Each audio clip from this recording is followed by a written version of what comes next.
What's the matter, George? Are the Hollywood roles getting a little hard to come by as you age and get decidedly more smug and self-congratulatory? I'm just asking.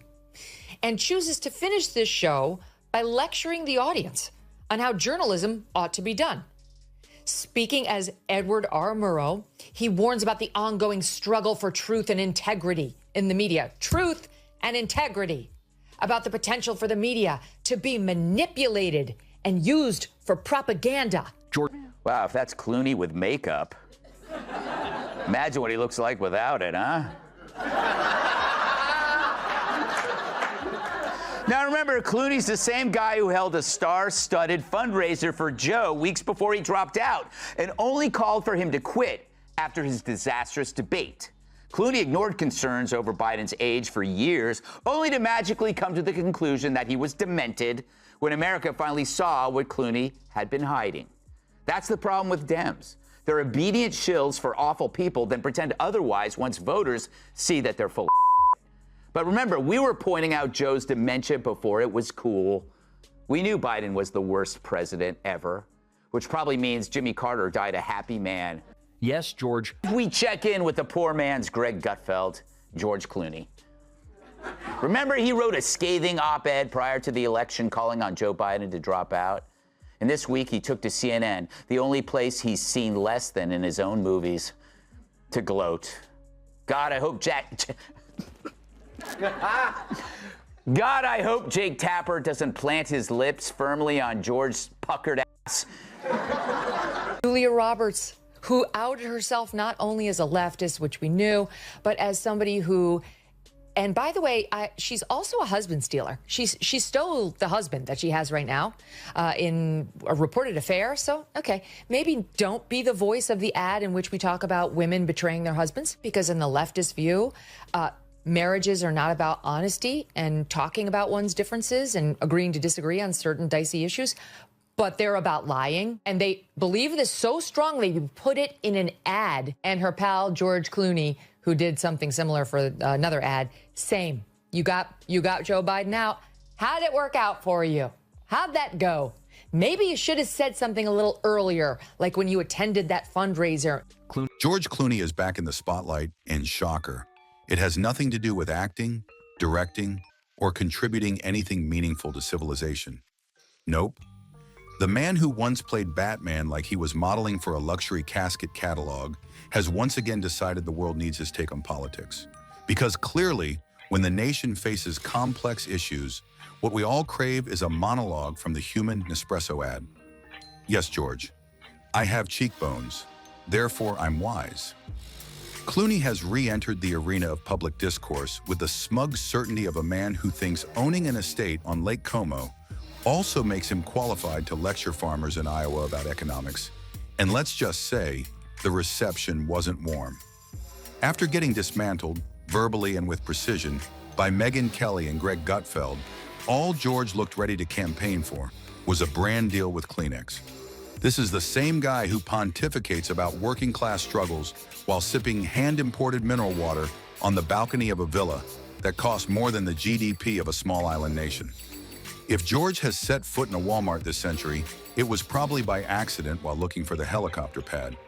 Yet here he is, acting like he's in tune with average Americans, fresh off his yacht and ready to scold the masses about climate change from his carbon footprint-sized soapbox.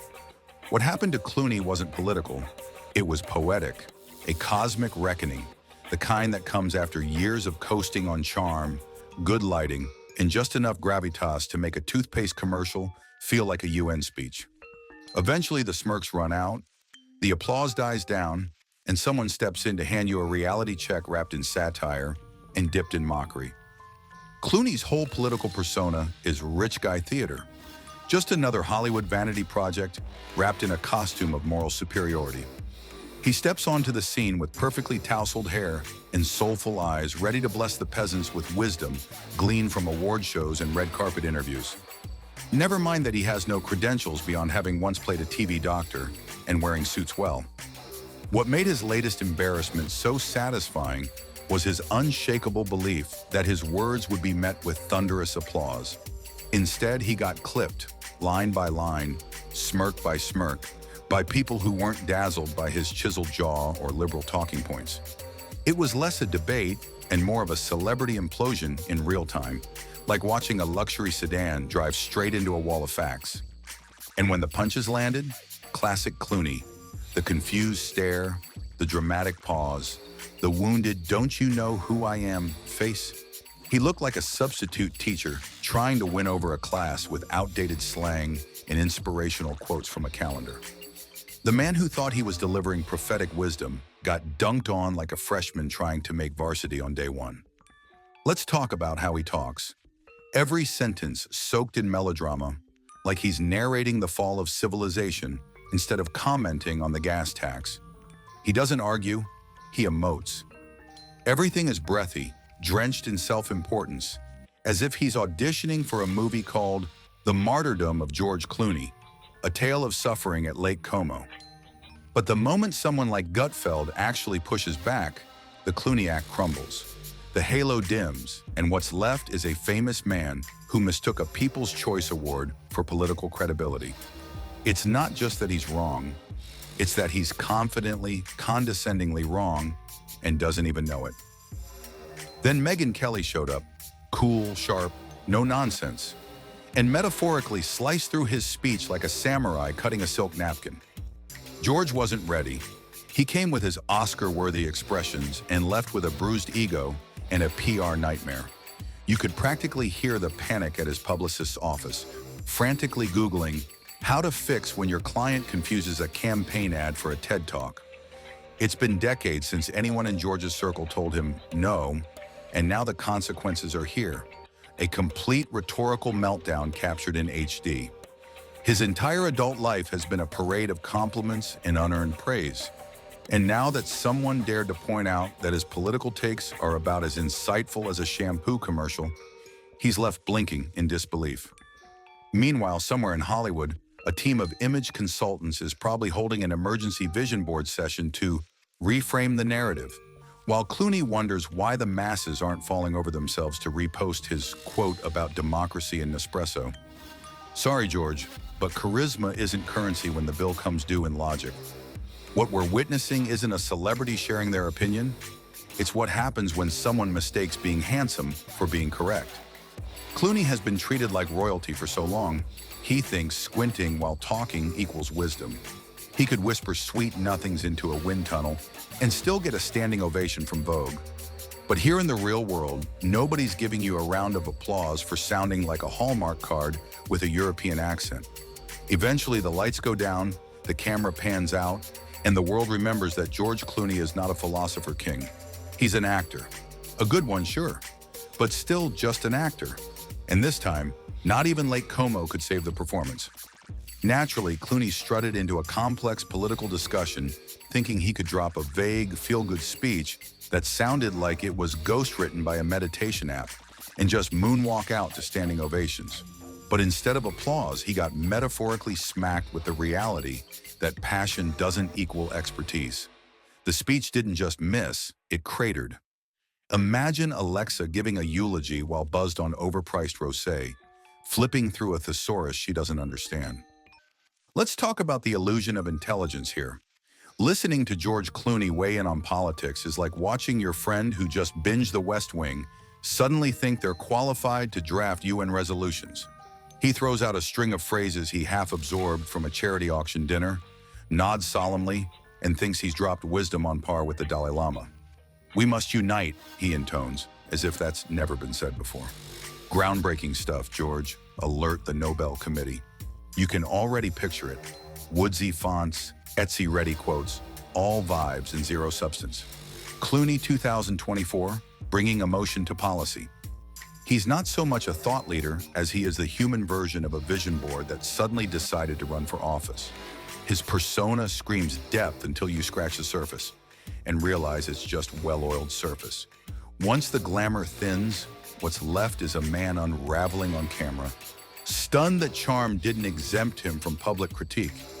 When the cameras stop flattering him and the tux loses its magic, what's exposed isn't gravitas, it's panic. Like watching a luxury candle melt in a bonfire, he scrambled to preserve dignity, but the more he spoke, the more evident it became that he was crumbling behind those well-rehearsed furrows. His moment was less statesman and more midlife crisis with good lighting. You could practically see him reaching for Amal's number, like she could draft a ceasefire agreement with Twitter. And the best part? Even his fellow celebrities started ghosting. We love George, but maybe not this George. You can imagine their DMs lighting up with, "Bro, delete that speech," or "This is worse than the crypto debacle." And honestly, it's not even new. Clooney's history of trying to champion causes has often ended in a messy cocktail of self-righteousness and confusion. He hops on movements like he's auditioning for Dancing with the Hashtags. All momentum, no research. But this time was different, because for once, people didn't clap. They didn't fawn. They didn't hashtag #Justice with George. They blinked, sighed, and handed the mic to someone who had actually done their homework. And if there's anything that hits a golden boy harder than criticism, it's indifference. Clooney suddenly watching his applause vanish like it had an expiration date. Meanwhile, social media exploded with memes of him looking like a malfunctioning AI at a political science fair. His team did damage control, framing the wreckage as emotional vulnerability. No, George, that wasn't honesty. That was a glossy implosion. You didn't just get corrected. You got fact-checked into orbit by people who don't need dramatic lighting or background violins to make a point. Now don't worry, George is still rich. He'll jet off to his Italian estate, sip Cabernet that cost more than a semester of college, and pretend this was just a misinterpreted moment. But the internet never forgets. That clip will loop forever, a digital monument to the truth that photogenic isn't prophetic. This didn't go down because he picked the wrong side. It crashed because he assumed there would be no consequences for winging it. Clooney thought his charisma would carry the day, that he could parachute into a serious discussion, toss around vague encouragements, and float off like a hero in a cologne commercial. But instead, he got caught in a rhetorical riptide, dragged face first through a sea of facts. His defenders? Desperately spinning this as bravery, as if getting publicly humbled by better-informed voices was the plan all along. But that's not courage. Courage is knowing your stuff before you open your mouth, not treating critical issues like an Instagram caption. At the heart of this debacle wasn't politics, it was ego. It was a man used to every room being a yes-man echo chamber, finally hearing someone say, "Actually, no." And in that moment, George Clooney, the perennial leading man, the ageless charmer, the poster child for cinematic cool, became just another celebrity who mistook applause for expertise. For once, he wasn't the headline. He was the blooper reel. The man who's glided through Hollywood with Oscar polish got tripped up by a basic policy question and sent off stage with a polite, "Thanks for playing." This was the moment he realized charisma can't be copy-pasted into context. Being adored doesn't mean being right.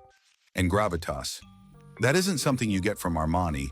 It's earned in the trenches of real conversation with real stakes, not in can. No amount of perfectly tousled hair, smoky eye contact, or deeply concerned head tilts can save you when the emperor's tuxedo turns out to be see-through. And that, friends, is what true public reckoning looks like. Not rage, not cancellation, just a man realizing in front of millions that maybe, just maybe, being George Clooney isn't a substitute for being correct.